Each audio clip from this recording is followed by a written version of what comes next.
Hello everyone, and welcome to my General Hospital official channel. I hope everyone is having a wonderful day. Before we begin, please hit the subscribe button and give this video a thumbs up.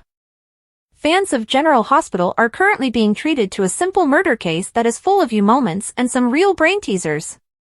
First of all, why, a few days after the murder, is a crime scene suddenly being used for recreation? Not only did James almost drown this summer at the Courtemain boathouse, but Sonny also shot John in the spot with deadly intent. Sasha hosted a nice brunch for Cody and his new family a few days ago. Willow used the space for her morning yoga practice the following day. Given how recent the murder was, shouldn't there still be police tape and a chalk outline of a body? Who would want to work out and have a meal in the same location where an unarmed man was just shot? That's even if the police completed their investigation in record speed. At the end of the week, Lois brought up the fact that the boathouse remained a crime scene, but she failed to provide an explanation for why people were enjoying themselves at the scene of the crime. Regarding the individual who shot an unarmed man, it appears that Sonny has lost all self-awareness at this point. We are also expected to feel sorry for him and wish that he is not apprehended. We witnessed Sonny brutally shoot John. Even though John wasn't a particularly likable person by the time Sonny shot him, that didn't mean he wasn't someone who should have died. When Sonny promises that Alexis won't spend the rest of his life in prison but still won't confess, are we expected to view him as a hero? Is it appropriate to give him credit for hiring Marty to represent Alexis in this matter, given that he took her regular attorney's clientele? When Michael and Sonny became close because Michael decided to assist Sonny in hiding his crime without flinching, were we meant to utter the word awe? Given that Michael attempted to imprison his father, a criminal, for more than a year, is that really expected to make sense? At this moment, Sonny's only chance to save himself is if he comes clean. Rather, it deflates to hear Sonny say that KRISTINA ought to be aware that her father is supporting her mother. By letting the police know that he killed John, Sonny could be there for his daughter's mother and let Alexis to go free. Maybe KRISTINA inherited Sonny's lack of self-awareness. Once again, she ignored Molly's feelings in favor of her own during the week. It doesn't matter that she keeps calling the child she was carrying for Molly and TJ Adela. Even though KRISTINA is aware that the infant's legal name is Irene, she doesn't seem to care. As Molly noted, TJ also lost his biological child, and KRISTINA hadn't even inquired about his well-being at that point. But let's go back to the boathouse, murder scene. Willow worked out in the same area where a guy had just been shot to death, and she was there with congressional candidate Drew. We even had the standard scene of the damsel in distress falling on her own 2 feet and landing in the arms of a waiting lover. Regretfully, Drew is growing more and more eerie as he almost always approaches Willow on the Courtemain grounds without a shirt on. Drew simply follows Willow as she attempts to flee if he spots her in public, such as at the Savoy. The ick factor between Willow and Drew is practically unstoppable, as Drew appears to have no qualms about kissing Willow and having a sexual relationship with her mother, Nina. Merely an additional day in the American politician's life? While Alexis Rose on Schitt's Creek may not be making songs about herself, Alexis does currently have many murders on her record. With Heather Weber as her cellmate, Alexis is back in the cell while her family members get into a knot over how to clear her name. Though it defies logic that a serial killer would be housed in a general population facility, we'll overlook this for the inevitable comedic relief. Regarding Heather, is anyone willing to wager that Portia altered the results of the blood test in a way that suggested she wasn't actually suffering from cobalt poisoning? We would not rule anything out for her. While Lucky remains in Africa and is in dire need of a decent shower, at least Jason and Anna have arrived and are prepared to save the day. However, I'm not sure where Laura and Kevin are at all. They are nowhere to be found, despite having a few weeks' advantage. The fact that Jason and Anna's equivalents from Port Charles are missing doesn't even appear to bother them. After Holly, Laura, and Anna defeated the villains in Greenland the previous year, we were excited to see GH's classic action heroines back in action in Africa. Unfortunately, Holly and Anna are the only ones present. Holly and Anna look just as foolish as Drew did in Greenland on Friday when they let one of Sidwell's men listen in on their talk. When it comes to Anna, Jason is at least more fascinating than when he is with Carly and Sonny. Jason's involvement with Anna removes him from his gangster persona. Is romance between Jason and Anna in the works? Hopefully not. Without her Brooklyn accent, Lois wouldn't be Lois, and having a Brooklyn accent is perfectly acceptable. Why can't Lois have one when this writer does? Again, why can't Lois? Olivia and Brooklyn both have Brooklyn accents. Can Lois just be Lois again? At least Ned understands she's not an Eliza Doolittle in need of Henry Higgins' tutelage. Watching Elizabeth be herself again has been lovely. She has chemistry with Rick, she has her backbone, and she has that sly smile. She and Jason, of course, get along like crazy, so it's an embarrassment of riches. In his African prison, Lucky was even having hallucinations of Elizabeth, so we know what's in store for him when he gets back to Port Charles. The fact that Lucky and Liz's ship sailed years ago is another reason we fear it. Any scene starring Jane Elliott's Tracy is fantastic, but it's not good when Tracy has a crush on Cody and vents her anger on Sasha. Hopefully, it has been enough for now. We wouldn't mind, though, witnessing Tracy's response to Sonny and Carly's extramarital affairs. Anything in Old Port Chuck to make a nice giggle. Laura Wright of General Hospital made an appearance on her co-star Maurice Benard's podcast, State of Mind, 3 years ago. The lifelong friends got down to a lengthy talk during which she opened up about her divorce, her feelings of shame and self-loathing, her parents' passing, Port Charles, and more. And now fans will have the opportunity to attend a sacred space with Laura Wright with the actress. Why, therefore, did the ABC soap opera star choose to host this kind of event? On social media, Wright said, "My next sacred space is November 17th, and continued, saying that it was created because of you, the fans. After my State of Mind with Maurice, so many of you reached out with questions, and since then, we have had so many wonderful moments," she continued. "I'm so excited to have you join me in a sacred space." The sign-up process for the Zoom event, where Laura will be connecting with her fans and discussing the different ways we can navigate through challenging times, will be managed by Coastal Entertainment Productions. There are 3 methods available for you to participate. Tickets for Super Zoom are $75, general admission is $25, and Zoomy tickets are $40. Get more information and purchase tickets right now. In the end, Molly and Martin will have a conversation about Alexis' defensive plan. Molly might encourage him to blame her sister for this situation since she holds KRISTINA Corinthos Davis accountable. When Sonny discovered Rick was Ava's attorney, he went up to confront him. Danny informed Elizabeth that Lucky will be found by Jason.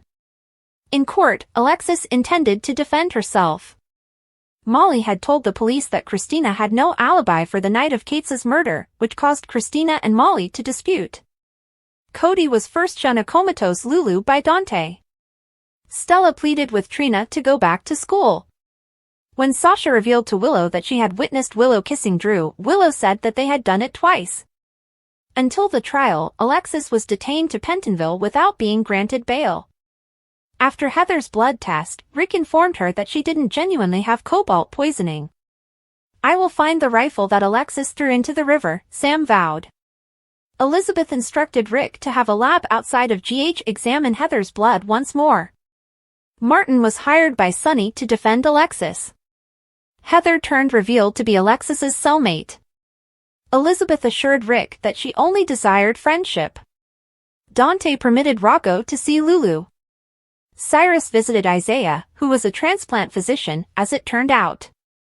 Jason played cards at Sidwell's table when Anna and he arrived to the club where Sidwell and Holly were. To duplicate Sidwell's phone, Anna took it. A battered Lucky saw Elizabeth in his vision. Ned informed Lois that he didn't like her new accent and threatened to fire Valentine from ELQ. Drew extended an offer to Curtis to become Aurora's temporary CEO. Once Sidwell extended an invitation to Jason and Anna to return to his camp, Anna and Holly helped Jason win the card game. Ned and Michael were fighting at one other at the Quartermaine mansion when Lois stepped in. That Ned had sided with Valentine infuriated Michael.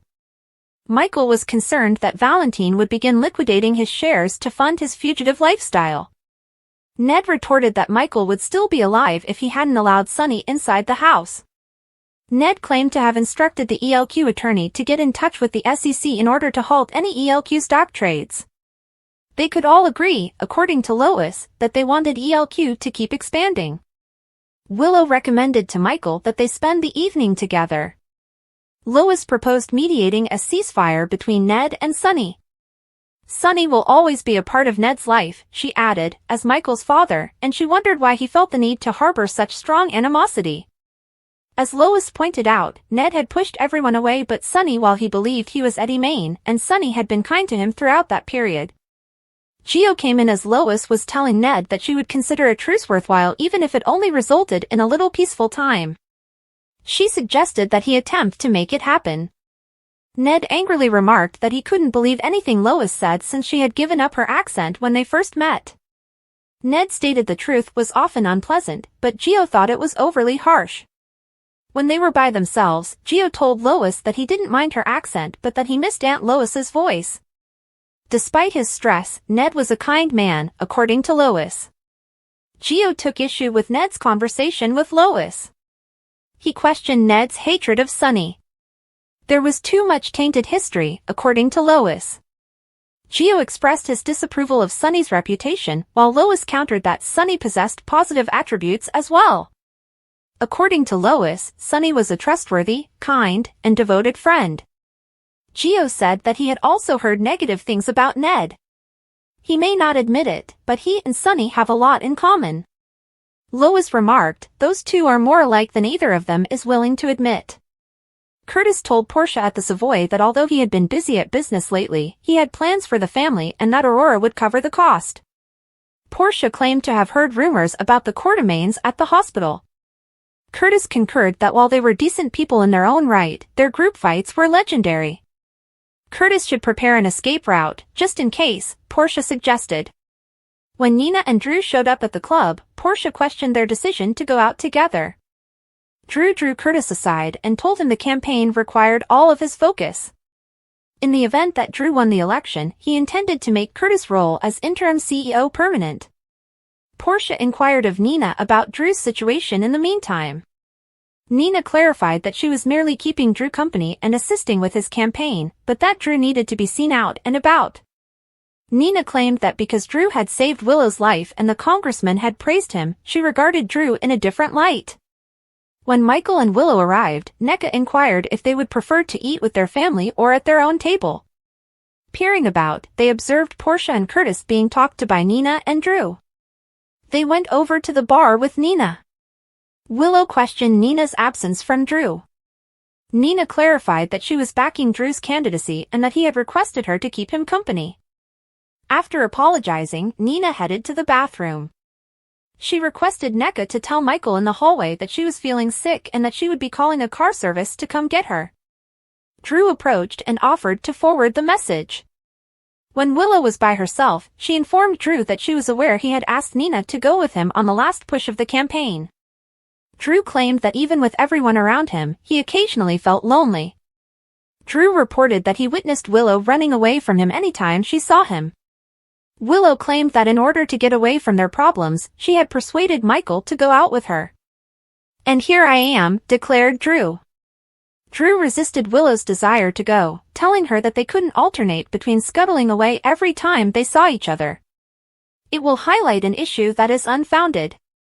Nothing has ever happened between the two of us and never will. Not at all, remarked Drew. While in the bar, Nina informed Michael that she had suggested to Drew that Aurora appoint an acting CEO for the remainder of the campaign, and that Michael would be a prime candidate. When Willow came back, Nina inquired about her well-being. Nina wondered if Willow was unhappy about seeing Drew. Willow remarked, "It's nothing, nothing at all." Michael announced to Drew that he was prepared to take over as Aurora's acting CEO. Drew claimed to have asked Curtis already. Michael was informed by Drew that ELQ required his full attention. Michael related his altercation with Ned to Drew. Michael was assured by Drew that they will work together to restart the family enterprises. Holly saw Anna using Sidwell's phone in the casino. Holly declared that she would set off the alarms. Anna clarified that she required Holly's assistance in swapping out Sidwell's phone. "It's for Luke," said Anna. She informed Holly that they needed to locate Lucky since Lulu required a transplant. Anna was somewhat aback when Holly revealed that Holly had seen Lucky the day before. Holly informed Anna that Lucky was imprisoned at Sidwell's camp as a henchman for Sidwell was listening in. Sidwell, according to Holly, changed the passwords every day. It makes no difference how talented you and Jason are. You have no chance of entering and leaving unnoticed, Holly remarked. Jason, meanwhile, continued to lose poker hands. Sidwell declared that he was done playing and that he wanted to depart with his girlfriend and pocket his winnings. Jason revealed that the woman seated beside him was hiding something. He declared that Sidwell was having an affair. Thanks for watching. If you like this video, so please don't forget to subscribe my channel and don't miss any update.